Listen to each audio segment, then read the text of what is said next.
Olá, tudo bem? Antes de nós exibirmos mais um episódio do nosso quadro paulatino, preciso dizer que nosso parceiro precisou assumir outras atividades e trabalhos no seu canal de divulgação evangélica, abrindo, portanto, espaço para algo muito bom, para que possamos receber novos convidados e permanecer com essa rica troca, sempre buscando trechos da obra Paulo e Estevão, lições para tempos difíceis. Deixe o seu comentário, diga o que você achou.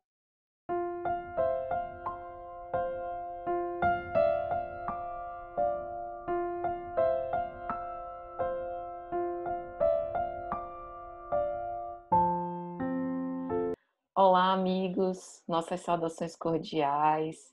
Eu sou Patrícia Lins, do canal Lições de Amor. Nós estamos hoje aqui no quadro Paulatino, recebendo um convidado muito especial. Por favor, Robson.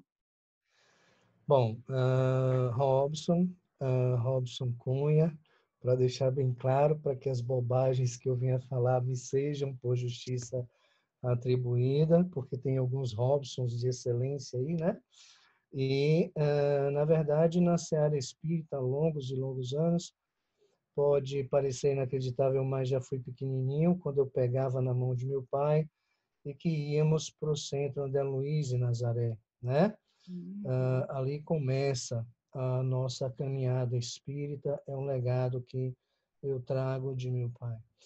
Algumas preleções, algumas conversas, alguns grupos de estudo. É um tema que realmente abraçamos, porque temos um compromisso de ajudar, e a nossa ajuda ela precisa ser qualificada. A dimensão espiritual, com as demais dimensões humanas, elas a dimensão espiritual ela tem uma importância muito grande no processo reencarnatório, no processo evolutivo. Então, é por isso que a gente está aqui, é por isso que a gente volta amanhã e volta amanhã e volta amanhã, né? Pronto, então, devidamente apresentado, nós estamos aqui no quadro Paulatino, cujo objetivo é a gente extrair lições preciosas da obra Paulo e Estevão para tempos difíceis. E hoje nós estamos aqui para aprender com o Robson sobre a frase que está lá na obra Paulo e Estevão: um só sortilégio eficiente, o da fé em Deus com sacrifício de nós mesmos. Então, vou falar um pouco do contexto quando essa frase foi dita.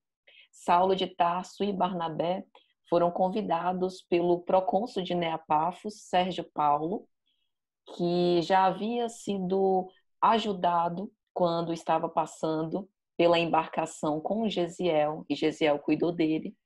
E agora ele teve mais uma vez um episódio de uma doença similar, e um mago cuidava dele, conhecido por Bar Jesus, e ele buscava a medicina, né, artesanal, a medicina rudimentar da época, e também buscava talismãs, algo meio místico, para tentar oferecer a Sérgio Paulo, que era um homem muito rico, um homem muito bem posicionado na sociedade, a cura de que ele precisava. Mas efetivamente aquilo não tinha nenhum resultado prático. Então, Sérgio Paulo, sabendo da fama, da cura de Saulo de Tarso e de Barnabé, pede que eles o visitem. E ele começa, Bar Jesus, a crescer os olhos sobre Saulo, né? Por conta desse dom divino, e começa a perguntar para ele o que ele ganhava nesse ministério. E aí Saulo diz, né, que ele ganhava a misericórdia de Deus, justamente de uma forma sutil e direta, dando a entender que aquele dom divino não deveria ser mercadejado. E aí Bar Jesus, investiga ainda mais. Não, mas será que você não tem nenhum talismã, nenhuma pílula mágica? Será que você faz tudo isso sem a contribuição de nenhum sortilégio? E aí Saulo de Tarso responde isso a Bar Jesus: um só sortilégio eficiente eu conheço, é o da fé em Deus com sacrifício de nós mesmos. Então, Robson, queria, por favor, que você fizesse suas considerações sobre isso nos dias de hoje. Pois é, né? A gente precisa voltar um pouquinho atrás, exatamente como você estás, Patrícia. Fica evidente que os apóstolos, a começar, né, pelo próprio mestre, feria interesses, conflitava com uma cultura da época, né? Então, veja, mago, Bar Jesus. Então, ele tinha ali na presença de Paulo os seus interesses feridos, ameaçados, porque era ele o mago, detentor da magia, detentor do fazer acontecer, né? Mercenariamente. Observe que ele se sente ameaçado porque não era só o fazer acontecer magicamente que ele iria perder, mas era o poder.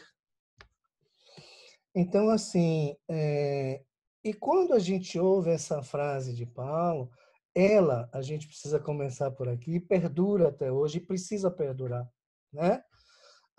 Observe que tem um pouco de simpatia no que o mago fazia.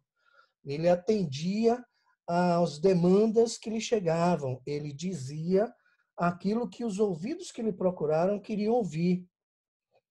E eu me permito entender que isso é um ponto que a gente precisa trazer, porquanto a simpatia hoje muitas vezes impera e a gente deixa de ajudar porque preferimos ficar no egoísmo de não ameaçarmos a nossa imagem e não nos submetermos à prova e deixar o outro pensando, agindo, atuando como ele bem entende e sem o nosso suporte, sem o suporte do nosso conhecimento.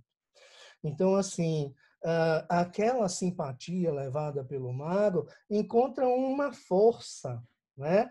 Igual e contrária de Paulo, que diz, não, tem um Pai, tem um Deus superior. Né? A coisa não é do nada, não é em vão, não é uma simples ilação.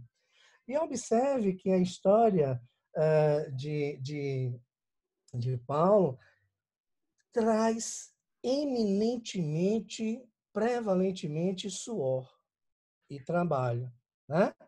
Poderia ser um privilegiado. E era assim. E é por isso, por essa crença, por esse padrão, que o Bar Jesus não acreditava que Paulo estava fazendo aquilo, né? Porque era uma obra divina, gratuitamente, pelo fazer, pelo ajudar, pelo servir, né? Pela divulgação do cristianismo, pela ampliação da proposta do Divino Mestre.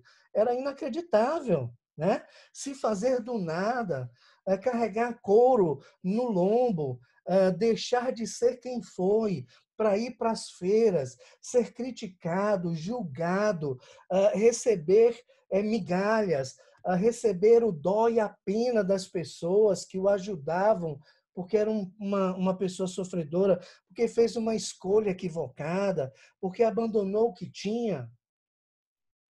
Quem se dispõe a isso? Né? De que forma? Então, vamos pegar aí o Saulo, Paulo e o Bar Jesus.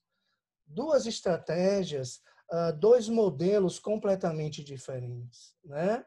Então, quem tem a dor e o sofrimento, isso a gente encontra na atualidade de hoje, e diversos Bar Jesus nos passeios das calçadas, né, diante de algumas portas, dizendo: venha cá, eu respondo às suas questões, nada contra, cada um no seu momento, cada um na sua fé, cada um no seu grau evolutivo, né?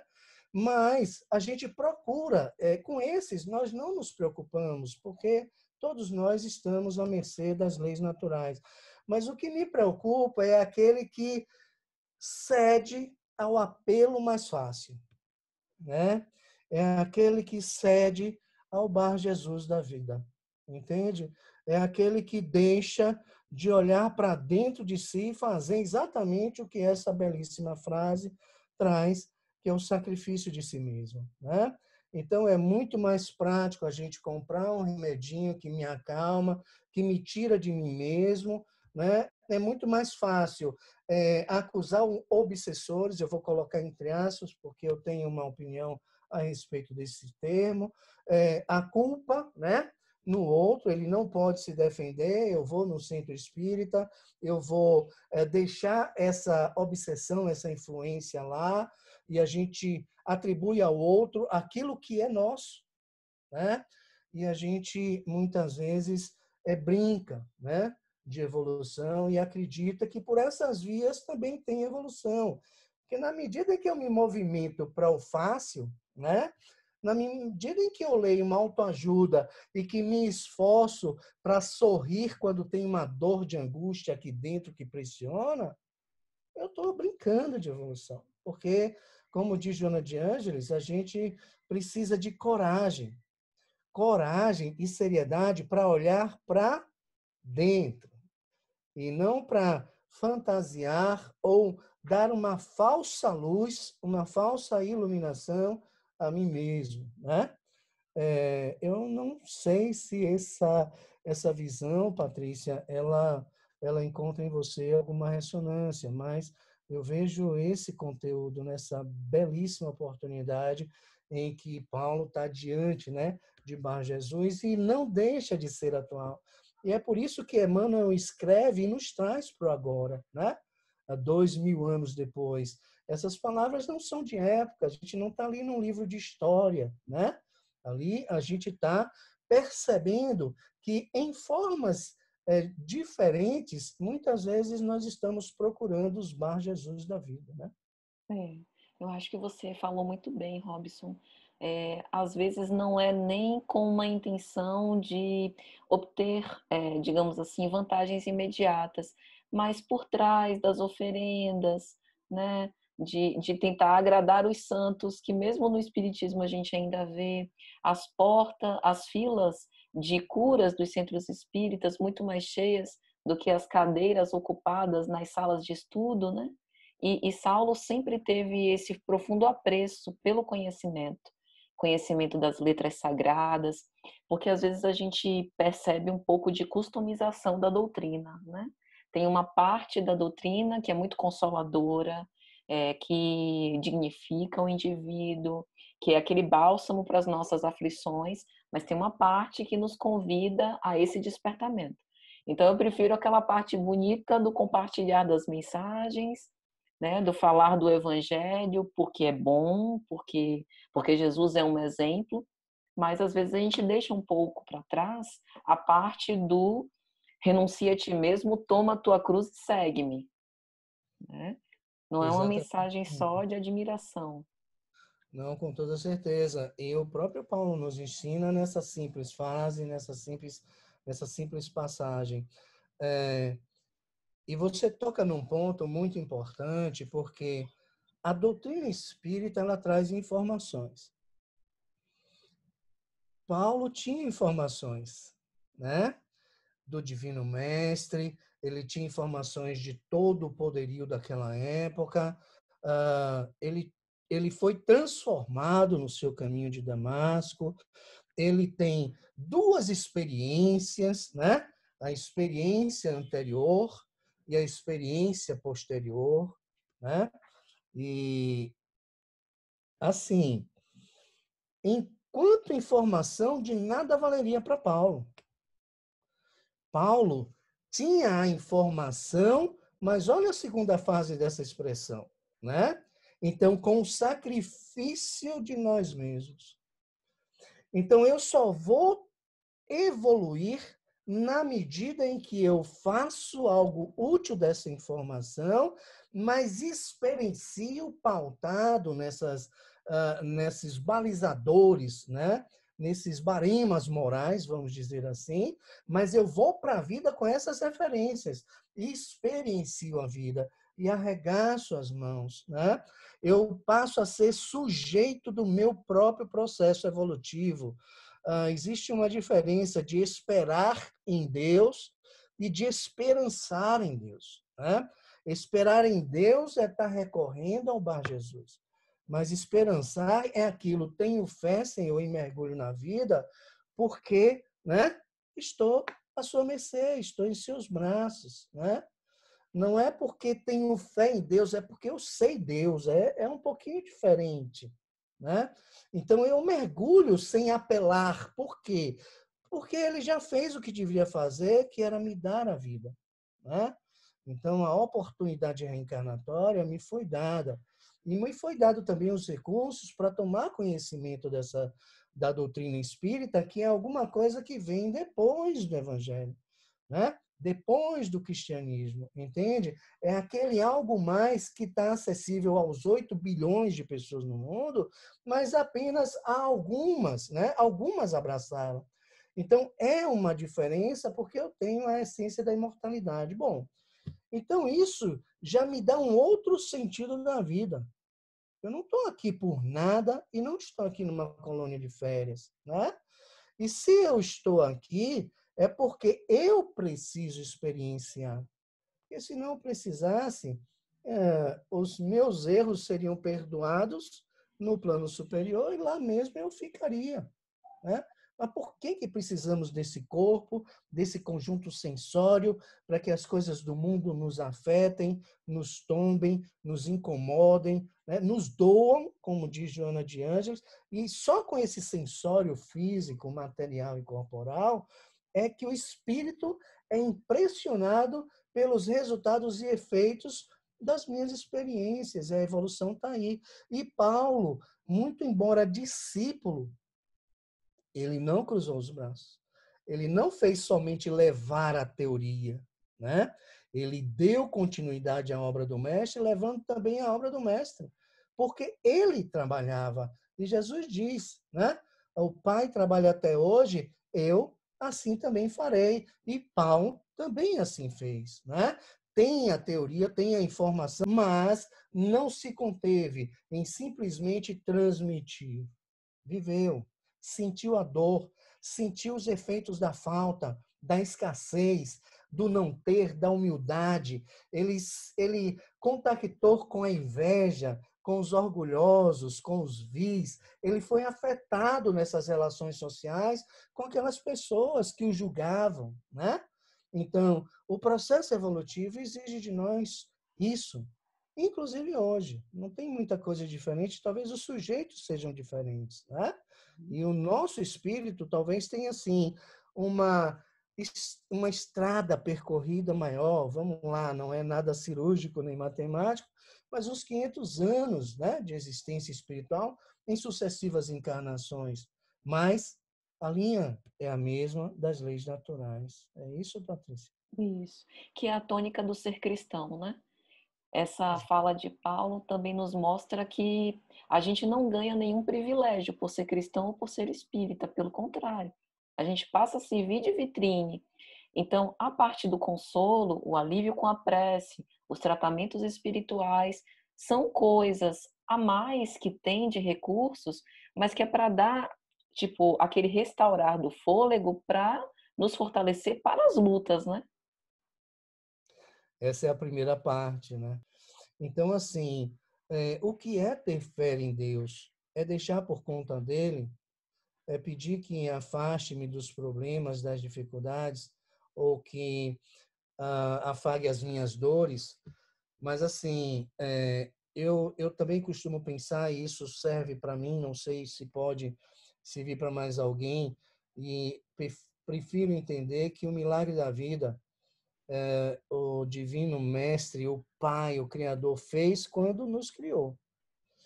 Porque nós já temos todo um construto. E eu penso assim, e tenho razões da doutrina espírita, das literaturas, para entender que nós temos todos os recursos, porque se o Pai é justo, ele não pode nos dar uma responsabilidade sem o devido poder, né?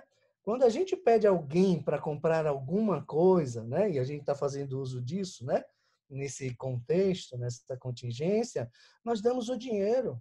E olha, que nós somos falíveis, né? Então, se o Criador nos manda para cá e nos incumbe de evoluirmos, de nos tornarmos melhores, ele não nos mandaria sem o poder de nos transformarmos, né? E isso foi dito por Jesus: podeis fazer mais do que eu faço. Tudo pode aquele que crer. Nesse tudo está literalmente tudo. E está o tudo que a gente vem a pensar e que o tudo também que ainda não exista nesse momento.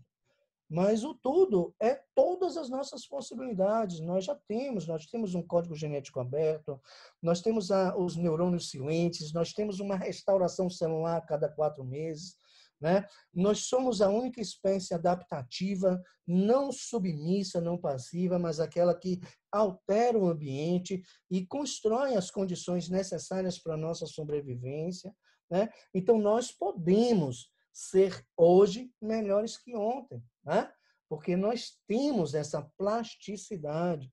E quando Jesus dizia que tudo é possível para aquele que crê, né? A gente tem toda aí a força de um magnetismo e todo um construto cerebral que faz com que a gente enxergue ou crie possibilidades onde elas não existam, para que aquilo que a gente deseja, se para o bem, verdadeiramente aconteça, né? Mas não sem o trabalho, não sem o esforço. Então, é como você traz, Patrícia, a fé regenera, a fé reforça, a fé dá um equilíbrio psíquico, psicológico, né? Porque aquilo que parece, muitas vezes, envolvido num determinado contexto ou contingência, a gente faz uma leitura, ou duas leituras possíveis, mas escolhe uma, né? Ameaça ou oportunidade. A doutrina nos mostra que tudo que se nos acontece são oportunidades evolutivas. Mas como somos feitos de um sensório, sucumbimos, nós temos medo, nós nos sentimos inseguros, nós não confiamos no devir, né? E muitas vezes esse processo abala cada um de nós emocionalmente e nos enfraquece a fé, né? Mas como é que a gente fortalece essa primeira afirmação de Paulo? Vivendo e confiando. É o desenvolvimento de uma relação de confiança. E basta a gente olhar para a gente. É isso, Patrícia? Excelente. Ô, Robson, quero te agradecer demais e te convidar para suas considerações finais. Muito obrigada. Ô, Patrícia, se tem alguém grato aqui, sou eu. Admiro muito o seu trabalho, o seu propósito. Sou seu fã de carteirinha. Quem sabe um dia eu faço um monte de camiseta, apito e bandeirinha, né? A contribuição que você dá para esses corações não tem comentários, não tem adjetivos. Você é um exemplo para todos nós, um exemplo de força. A gente sabe que mesmo que nas suas dinâmicas, né, você não se furta a trazer as suas palavras, as suas horas de estudo, você transforma esses momentos silenciosos de você com você mesma numa coisa pública que chega ao outro e que ajuda nessa transformação pela qual tanto precisamos, né? Eu é que agradeço, não sei se realmente correspondo, né, às suas expectativas, sei que não chego ao ponto em que você está, mas de alguma forma a gente tem, digamos que algo em comum, que é o ajudar, né? Ah, em graus evolutivos talvez diferentes, mas assim ajudar talvez seja isso que nos está juntando nessa telinha aqui. Eu agradeço de coração essa oportunidade. A admiração é recíproca, viu? Parabéns também pelo seu trabalho, Robson. Então, Obrigado. já fica o convite para as próximas, viu? Meu Deus, gratidão. Sempre disponível nos seus belos propósitos. Então, gente, um abraço a todos e até a próxima.